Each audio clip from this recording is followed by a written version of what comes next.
안녕하세요. 속풀이 짬뽕 알뜰 세트입니다. 곧 여름인데요. 어떤 분은 씨 없는 수박을 주문했는데 씨가 드문드문 보이는 수박이 왔다고 합니다. 그래서 주문을 확인하러 들어갔다가 결국 납득했다고 하는데요. 들어가 본 상품명은 씨 거의 없는 수박이었다고 합니다. 어떤 할아버지는 차례를 지내며 팩에 든 일본 청주를 사용했다고 하는데요. 할머니가 일본 술로 제사 지내냐고 한 소리 하시니 해방전에 돌아가셨으니 괜찮다고 하셨다고 합니다. 이번엔 이렇게 처음 들으면 멍미 싶은데 묘하게 설득되는 주장들을 모아봤습니다. 그럼 한번 볼까요? 첫 번째는 마동석 키로 추정한 서양인들의 키입니다. 마동석의 프로필상 키는 180인데요. 사진으로 보면 마동석보다 안젤리나 졸리가 살짝 큽니다. 그리고 안젤리나 졸리보다 브래드 피트가 주먹 하나만큼 큰데요. 브래드 피트보다 레오나르도 디카프리오가 더 크고 디카프리오보다 브래들리 쿠퍼가 더 큽니다. 브래들리 쿠퍼보다 휴잭맨이 좀 더 큰데요. 휴잭맨보다 라이언 레이놀즈가 더 크고 라이언 레이놀즈보다 라이언 고슬링이 역시 더 큽니다. 라이언 고슬링보다 러셀 크로우가 더 크고 러셀 크로우보다 크리스찬 베일이 좀 더 큰데요. 크리스토퍼 놀란 감독은 크리스찬 베일보다 크고 제임스 카메론 감독은 놀란 감독보다 큽니다. 아놀드 슈어제네거는 카메론보다 훨씬 더 큰데요. 클린트 이스트우드가 슈어제네거보다 더 크고 모건 프리먼은 이스트우드보다 더 크며 잭 니콜슨이 모건 프리먼보다 큽니다. 조지 클루니는 잭 니콜슨보다 크고 벤 애플렉은 조지 클루니보다 크고 제이슨 모모아는 벤 애플렉보다 큰데요. 크리스 햄스워스는 모모아와 키가 비슷한데 크리스 프렛이 햄스워스보다 살짝 큽니다. 바티스타는 프렛보다 많이 커 보이고 마틴 포드가 바티스타보다 더 큰데요. 올리비에 리터는 마틴 포드보다 월등히 큰 키를 자랑합니다. 결국 180의 마동석부터 시작하여 그 키를 추적해가면 리터의 키를 예측해 볼 수 있는데요. 리터의 키는 3m 96cm라는 결과값을 얻을 수 있다고 합니다. 반박시 여러분 말이 맞습니다. 다음은 살 안 찌는 음식들입니다. 인터넷을 보다 보면 살 안 찌는 음식들이라며 곤약이나 미역, 오이 같은 음식들을 추천해 주시는 분들이 있는데요.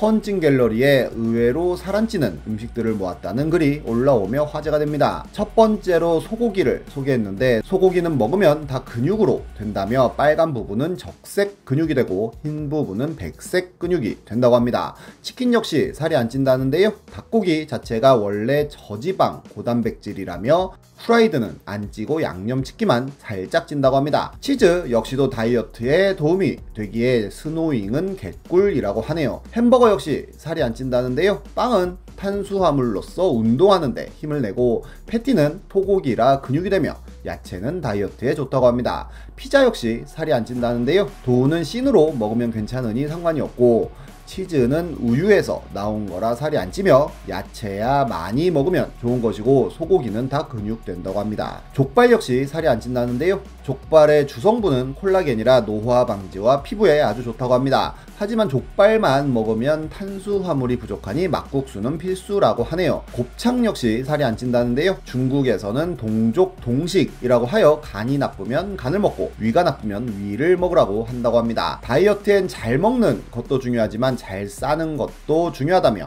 잘 싸려면 장이 좋아야 하고 그러려면 곱창을 먹어야 한다고 하네요. 정말로 우리나라 식당들에 붙어있는 효능들만 읽어보면 우리나라 사람들 전부 다 100살까지 살아야 될 것 같기도 한데 맥도날드에도 햄버거의 효능 붙여놓으면 재미날 것 같습니다. 비슷하게 라면이 건강식품이라고 하는 분도 있었는데요.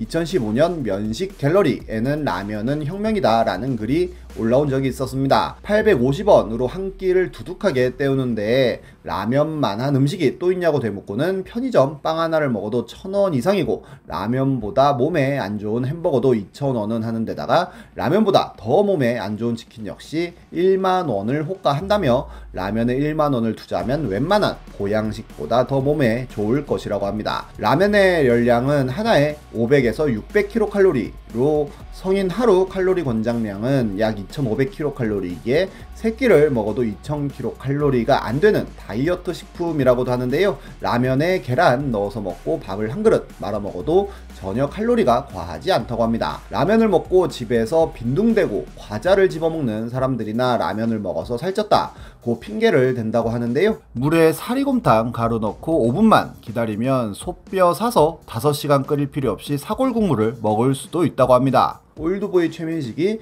20년 동안 군만두를 먹지 않고 라면만 먹었더라면 나오자마자 라면 장사를 했을 것이라며 라면 넣어주는 사람한테도 너 누구냐? 라며 절규하지 않고 이번엔 사리곰탕이요 라는 훈훈한 장면이 나올 것이라고도 합니다. 거기엔 한 분이 라면은 칼로리가 아니라 나트륨 때문에 찌는 거라며 라면에 들어간 팜유가 치킨 햄버거보다 몸에 안 좋다는 댓글이 올라오긴 했지만 묘하게 설득력 있습니다. 실제로 인스턴트 라면의 발명자이자 니신 식품을 창업한 안도 모모후쿠 옹 역시도 매일 점심마다 라면을 드신 것으로 유명한데요. 96세까지 장수하셨다고 하네요. 다음은 냉장고 없어도 된다고 하는 남친 썰입니다. 2018년 네이트판에 올라왔던 글인데요. 남친이 쓸 일이 없다며 혼수로 냉장고를 해오지 말라고 했다고 합니다. 본인은 여태 혼자 살면서 냉장고가 없어서 불편한 적이 한 번도 없었다고도 하는데요. 남친 집에는 TV도 없고 소파도 없었다는데 TV는 보고 싶은 것만 받아서 빔 프로젝트로 보고 소파 대신에 둥그런 소파 쿠션만 하나 놓여 있다고 합니다. 그리고 남친이 냉장고가 필요 없는 이유에 대해 설득하는데 묘하게 설득이 됐다고도 하는데요. 남친의 아파트에선 조식이 나오는데 그 퀄리티가 괜찮고 점심에는 회사에서 회사밥을 먹고 저녁에는 어차피 프로틴 쉐이크를 먹거나 안 먹으면 된다고 합니다. 남녀 둘 다 요리를 해본 적도 없는데 굳이 요리를 배워서 종일 다듬고 집에서 불 앞에 서 있고 그럴 필요가 없다며 요리를 한다는 건 일할 팔자를 자기가 만드는 거라는 논리라는데요. 냉장고가 생기면 거길 채워야 한다는 맘에 요리를 배우고 싶어지고 그러다 보면 냄비부터 조리기구, 식기류까지 살 게 더 많다면서 안 사는 게 이득이라고 했다고 합니다. 게다가 24시간 돌아가기에 에너지 낭비도 심하다는 논리였습니다. 물도 미지근하거나 따뜻한 물만 마시고 과일도 상온 보관이 좋기에 냉장고가 필요 없다는데요. 혹시나 나중에 애가 생겨도 애기 이유식은 유기농으로 잘 배달해준다며 설득했다고 합니다. 혹시나 어머니가 반찬이나 김치 같은 거 해다주면 어디다 보관하냐고 물어보니 시집 갔는데 엄마 부려먹을 생각하지도 말고 어머니한테도 그런 거 신경 쓰지 말라고 하라고 했다네요.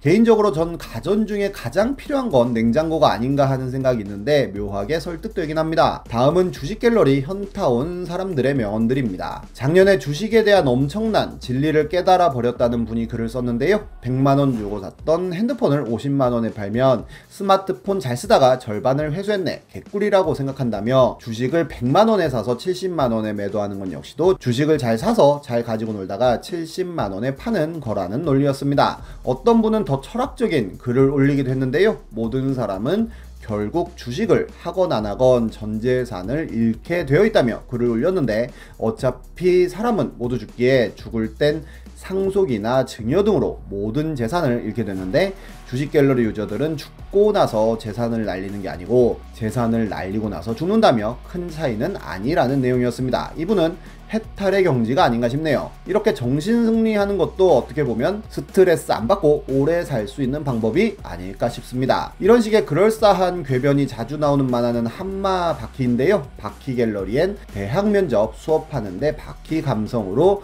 칭찬받았다는 글이 올라옵니다.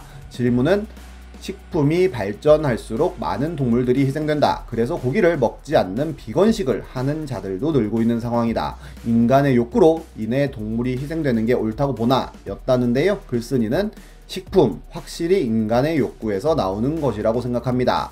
인간의 욕구 하나 때문에 다른 동물을 강제로 태어나게 하고 강제로 죽이는 것은 꼭 옳다고 생각하지는 않습니다. 그러나 인간을 동물로 본다면 엄연한 생태계 최강자입니다. 생태계 최강자가 피라미드 및 동물의 생사 여탈권을 잡는 건 수만 년 전부터 이어온 규칙입니다. 호랑이나 코끼리 또한 무자비하게 다른 동물의 생사 여탈권을 빼앗아 왔지만 그들의 생사 여탈권을 빼앗는 악이라고 칭하는 사람은 없습니다.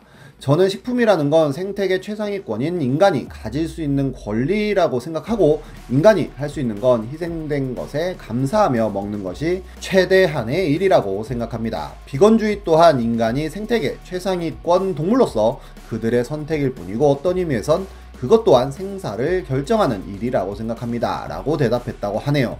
2019년 개소리를 써놓고 끝에 여름이었다만 붙이면 그럴싸해진다는 글이 트위터에 올라오며 여름이었다 밈이 유행할 때가 있었는데요. 정말로 아무 글에다가 여름이었다만 붙이면 묘하게 있어 보이는 느낌이 있다 보니 많은 사람들이 여름이었다를 아무데나 붙이면서 놀곤 했습니다. 이렇게 뭔가 있어 보이게 포장하는 것도 능력이 아닌가 싶네요. 지금까지 속풀이 짬뽕 알뜰 세트였습니다.